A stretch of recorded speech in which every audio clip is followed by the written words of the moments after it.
జరుగుతున్నది జగన్నాటకం. తిరుమల లడ్డూలో జంతువుల కొవ్వు కలవలేదని,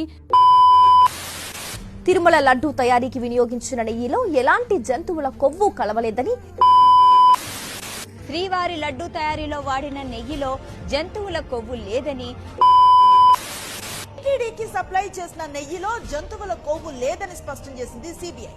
ఒరే బుర్ర తక్కువ ఎదవా, ఎప్పుడైనా స్కూల్కి వెళ్ళావా? కొవ్వు కలవలేదనే మాటే గాని అదసలు నెయ్యే కాదు అన్న సంగతి తెలిసిందిగా.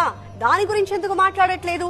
కల్తీ అనే మ్యాటర్ పక్కకెళ్లిపోయి జంతువుల కొవ్వు కలిసిందా లేదా అనే దగ్గరే పోట్లాడుకుంటున్నారు. The absence of cholesterol in the samples also suggests that the chances of presence of tallow, lard and fish oil are very low.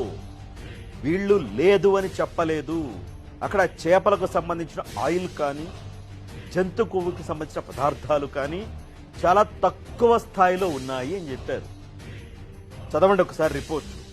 ఏదైతే సిబిఐ సమర్పించిందో నెల్లూరు కోర్టుకి, ఏసీబీ కోర్టుకి, మొత్తం చదివితే అర్థమవుతుంది. ఇది చాలా ముఖ్యమైన పాయింట్.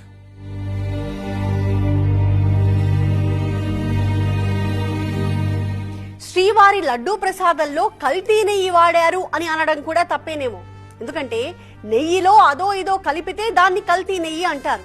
అదసలు నెయ్యే కాదు అన్నప్పుడు కల్తీ నెయ్యి అనే మాట తప్పే అవుతుందిగా. సిబిఐ సిట్ ఫైనల్ రిపోర్ట్ ఈ నెయ్యికి ఒక పేరు పెట్టింది, సింథటిక్ ఘీ, 0% మిల్క్ ఫ్యాట్ అని. అంటే చుక్క పాలు గాని గ్రాము వెన్న గాని లేకుండా తయారు చేసిన ఒక కెమికల్ నెయ్యి అది.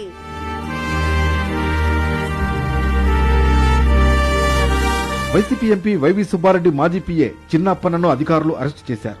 ప్రీమియర్ అగ్రి ఫుడ్స్ నుంచి 2 విడతల్లో 50 లక్షల రూపాయల లంచం తీసుకున్నట్లు సిట్ నిర్ధారించింది. ఈ కేసు దర్యాప్తులో భాగంగా పలువురు ప్రముఖులను సిట్ ప్రశ్నించింది. టీటీడీ మాజీ chairman YV Subbareddy, Bhumana Karunakar Reddy, board సభ్యుడు చెవిరెడ్డి భాస్కర్ రెడ్డితో పాటు మాజీ ఈవో ధర్మారెడ్డిని సిట్ విచారించింది. కల్తీ నెయ్యితో 20 కోట్ల లడ్డూలను తయారు చేశారని, ఇందుకు 68 లక్షల కిలోల కల్తీ నెయ్యిని వాడారని విచారణలో తేలింది.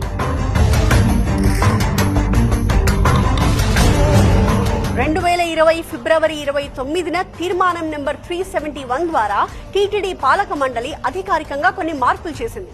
తిరుమలకి నెయ్యి సరఫరా చేసే డైరీలకు కనీసం 3 ఏళ్ల అనుభవం ఉండాలి అన్న నిబంధనని 1 ఏడాదికి కుదించారు.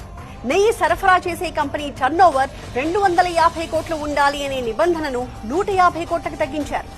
రోజుకి కనీసం 4 లక్షల లీటర్ల ఆవు పాలుని సేకరించాలి అనే నిబంధనను పూర్తిగా ఎత్తేశారు.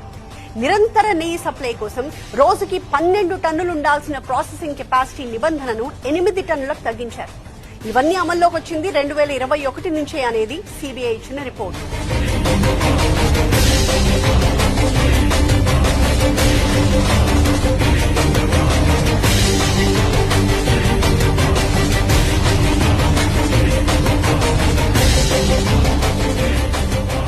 వైసీపీని నాయకులు విమర్శించే నాయకులు ప్రత్యేకంగా చెప్తున్నాం, సనాతన ధర్మాన్ని జోలికి రాకండి.